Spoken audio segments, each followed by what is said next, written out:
ഇംഗ്ലണ്ടിനെതിരായ ടെസ്റ്റ് പരമ്പരയിൽ Indian team പ്രത്യേകിച്ചും അതിന്റെ മുഖ്യ കോച്ച് ഗൗതം ഗംഭീറും ക്യാപ്റ്റൻ ശുഭ്മാൻ ഗില്ലും കൈക്കൊണ്ട ചില നിർണായക തീരുമാനങ്ങൾ ക്രിക്കറ്റ് ലോകത്ത് വലിയ ചർച്ചകൾക്ക് വഴിവെച്ചിരിക്കുകയാണ്. ഇതിൽ ഏറ്റവും പ്രധാനപ്പെട്ടത് ഇന്ത്യയുടെ സ്റ്റാർ സ്പിന്നർ കുൽദീപ് യാദവിനെ ഒരു ടെസ്റ്റിൽ പോലും കളിപ്പിക്കാതെ ബെഞ്ചിലിരുത്തിയതാണ്. ഓവലിൽ നടന്ന പരമ്പരയിലെ നിർണായകമായ അഞ്ചാമത്തെയും അവസാനത്തെയും ടെസ്റ്റിലെങ്കിലും അദ്ദേഹത്തിന് അവസരം ലഭിക്കുമെന്ന് പലരും കരുതിയിരുന്നെങ്കിലും ടീം മാനേജ്മെന്റ് ഒരിക്കൽ കൂടി അദ്ദേഹത്തെ അവഗണിക്കുകയായിരുന്നു. ഈ തീരുമാനത്തിനെതിരെ മുൻ ഇന്ത്യൻ ക്യാപ്റ്റനും BCCI പ്രസിഡന്റുമായിരുന്ന സൗരവ് ഗാംഗുലി ശക്തമായ ഭാഷയിൽ രംഗത്തെത്തി. ഗാംഗുലിയുടെ വിമർശനങ്ങൾ ഇന്ത്യൻ ക്രിക്കറ്റിലെ ചില സുപ്രധാന ചോദ്യങ്ങൾ ഉയർത്തുന്നുണ്ട്. കുൽദീപിനെ ടീം തഴഞ്ഞതിലുള്ള ഗാംഗുലിയുടെ രോഷം സ്വാഭാവികമായിരുന്നു. ടെസ്റ്റ് ക്രിക്കറ്റിൽ 20 വിക്കറ്റുകൾ വീഴ്ത്താൻ ശേഷിയുള്ള ഒരു സ്പിന്നറുടെ അഭാവം 5-ാം ദിനത്തിൽ ടീമിന് വലിയ തിരിച്ചടിയാകുമെന്നായിരുന്നു അദ്ദേഹത്തിന്റെ പ്രധാന മുന്നറിയിപ്പ്. ഇംഗ്ലീഷ് ബാറ്റ്സ്മാൻമാർക്ക് റിസ്റ്റ് സ്പിന്നർമാർക്കെതിരെ പലപ്പോഴും പ്രയാസങ്ങൾ നേരിടാറുണ്ട്. അതിനാൽ കുൽദീപ് യാദവിനെ പോലൊരു കളിക്കാരൻ ഈ പരമ്പരയിൽ ഇന്ത്യയുടെ തുറുപ്പുചീട്ടാകുമായിരുന്നുവെന്ന് പല വിദഗ്ധരും അഭിപ്രായപ്പെട്ടിരുന്നു. എന്നാൽ ബാറ്റിംഗ് നിരയ്ക്ക് കൂടുതൽ ആഴം നൽകുന്നതിനായി കുൽദീപിനെ ഒഴിവാക്കി പകരം ഓൾറൗണ്ടർമാർക്ക് പ്രാധാന്യം നൽകാനാണ് ടീം മാനേജ്മെന്റ് തീരുമാനിച്ചത്. ഗൗതം ഗംഭീറും ശുഭ്മാൻ ഗില്ലും കുൽദീപിന്റെ കഴിവുകളിൽ വിശ്വസിക്കണം എന്ന് ഗാംഗുലി തുറന്നു പറഞ്ഞിരുന്നു. ഒരു മികച്ച സ്പിന്നർ ഇല്ലാതെ ഒരു ടെസ്റ്റ് മത്സരത്തിൽ എതിർ ടീമിനെ ഓൾ ഔട്ട് ആക്കുക എന്നത് ബുദ്ധിമുട്ടുള്ള കാര്യമാണെന്നും അദ്ദേഹം ചൂണ്ടിക്കാട്ടി.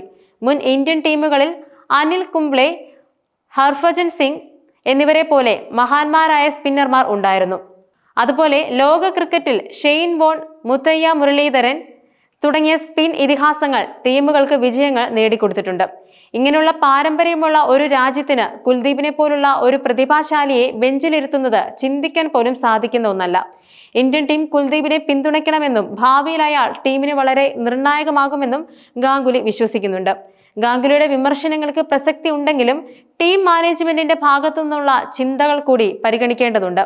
ഇംഗ്ലണ്ടിലെ പിച്ചുകൾ പൊതുവെ ഫാസ്റ്റ് ബൗളർമാർക്ക് അനുകൂലമായ സാഹചര്യങ്ങളാണ് ഒരുക്കുന്നത്.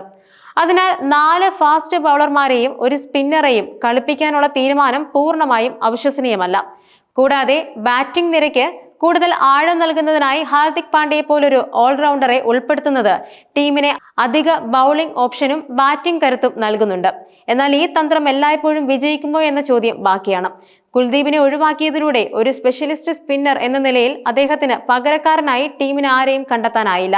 രവീന്ദ്ര ജഡേജ ഒരു മികച്ച ഓൾറൗണ്ടർ ആണെങ്കിലും ഒരു സ്പിന്നറുടെ എല്ലാ ചുമതലകളും ഒറ്റയ്ക്ക് വഹിക്കാൻ അദ്ദേഹത്തിന് കഴിഞ്ഞില്ല.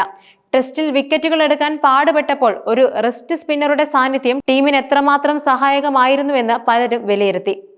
കുൽദീപ് യാദവിനെ മാത്രമല്ല മറ്റു യുവ കളിക്കാരെയും ഗാംഗുലി പിന്തുണച്ചു. ബംഗാളിൽ നിന്നുള്ള ഫാസ്റ്റ് ബൗളറായ മുകേഷ് കുമാറിനെ ഇംഗ്ലണ്ട് പര്യടനത്തിൽ ടീമിൽ ഉൾപ്പെടുത്താതിരുന്നതിൽ ഗാംഗുലി അതിശയം പ്രകടിപ്പിച്ചു. റെഡ് ബോൾ ക്രിക്കറ്റിൽ മുകേഷ് കുമാറിന് മികച്ച റെക്കോർഡുകളുണ്ട്. അദ്ദേഹത്തിന്റെ ബൗളിംഗ് ശൈലി ഇംഗ്ലണ്ടിലെ സാഹചര്യങ്ങൾക്ക് അനുയോജ്യമായിരുന്നു. എന്നിട്ടും മുകേഷിനെ ടീമിൽ പരിഗണിക്കാത്തത് അദ്ദേഹത്തെ നിരാശപ്പെടുത്തി.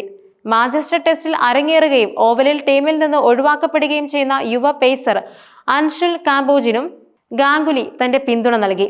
ഒരു ടെസ്റ്റിലെ പ്രകടനം വെച്ച് മാത്രം ഒരു കളിക്കാരനെ വിലയിരുത്തരുത് എന്ന് അദ്ദേഹം പറഞ്ഞു. കാംബോജ് ചെറുപ്പമാണ്. ആഭ്യന്തര ക്രിക്കറ്റിൽ മികച്ച പ്രകടനം കാഴ്ചവെച്ചിട്ടുണ്ട്. ഒരു താരത്തെ വിലയിരുത്തുന്നതിന് മുമ്പ് 5-8 ടെസ്റ്റുകളിൽ അദ്ദേഹത്തിന് അവസരം നൽകണമെന്നും ഗാംഗുലി അഭിപ്രായപ്പെട്ടു. ഗാംഗുലിയുടെ ഈ അഭിപ്രായങ്ങൾ ഇന്ത്യൻ ക്രിക്കറ്റിന്റെ ഭാവി ദിശയെക്കുറിച്ചുള്ള ഒരു വലിയ ചർച്ചയ്ക്ക് വഴിവെക്കുന്നുണ്ട്. യുവ കളിക്കാരെ എങ്ങനെയാണ് വളർത്തിക്കൊണ്ടു വരേണ്ടത്, സീനിയർ കളിക്കാരെ എപ്പോൾ എങ്ങനെയാണ് ഉപയോഗിക്കേണ്ടത്, ടീം സെലക്ഷനിൽ മാനേജ്മെന്റ് എത്രത്തോളം സ്വാതന്ത്ര്യം എടുക്കണം തുടങ്ങിയ കാര്യങ്ങളിൽ കൂടുതൽ വ്യക്തത ആവശ്യമാണ്. കഴിവുള്ള ഒരു സ്പിന്നറെ ബെഞ്ചിലിരുത്തി താരതമ്യേന കുറഞ്ഞ അനുഭവ സമ്പത്തുള്ള ഫാസ്റ്റ് ബൗളർമാർക്ക് അവസരം നൽകുന്നത് ശരിയായ തീരുമാനമായിരുന്നോ എന്ന ചോദ്യം ഉയരുന്നുണ്ട്. കുൽദീപ് യാദവിനെ പോലെ ഒരു താരത്തെ തുടർച്ചയായി അവഗണിക്കുന്നത് അദ്ദേഹത്തിന്റെ ആത്മവിശ്വാസത്തെ ബാധിച്ചേക്കാം. ഇന്ത്യൻ ക്രിക്കറ്റ് ഭാവിയിൽ ആവശ്യമുള്ള താരങ്ങളിൽ ഒരാളാണ് കുൽദീപ്. അതുകൊണ്ട് തന്നെ ടീം മാനേജ്മെന്റ് ഈ വിഷയത്തിൽ കൂടുതൽ ശ്രദ്ധ ചെലുത്തണം. ഗാംഗുലിയുടെ വാക്കുകൾ ടീം മാനേജ്മെന്റിന് ഒരു ഓർമ്മപ്പെടുത്തലായിരിക്കാം. കാരണം ഒരു വലിയ ടൂർണമെന്റിൽ വിക്കറ്റ് നേടാൻ ബുദ്ധിമുട്ടുമ്പോൾ ഒരു മികച്ച സ്പിന്നറുടെ അഭാവം ടീമിന് തിരിച്ചടിയാകാൻ സാധ്യതയുണ്ട്. ചുരുക്കത്തിൽ ഇംഗ്ലണ്ട് പര്യടനത്തിലെ ഇന്ത്യയുടെ ടീം തിരഞ്ഞെടുപ്പുകൾ പ്രത്യേകിച്ചും കുൽദീപിനെ ഒഴിവാക്കിയതിലുള്ള സൗരവ് ഗാംഗുലിയുടെ വിമർശനങ്ങൾ ഇന്ത്യൻ ക്രിക്കറ്റിലെ സുപ്രധാനമായ ചില വിഷയങ്ങൾ ചർച്ചയ്ക്ക് വിധേയമാക്കി. ഇത് ടീം മാനേജ്മെന്റിന്റെ തന്ത്രങ്ങളെയും യുവ കളിക്കാരെ വളർത്തുന്നതിനുള്ള സമീപനങ്ങളെയും കൂടുതൽ വ്യക്തമായി പുനഃപരിശോധിക്കാൻ പ്രേരിപ്പിക്കുന്നു.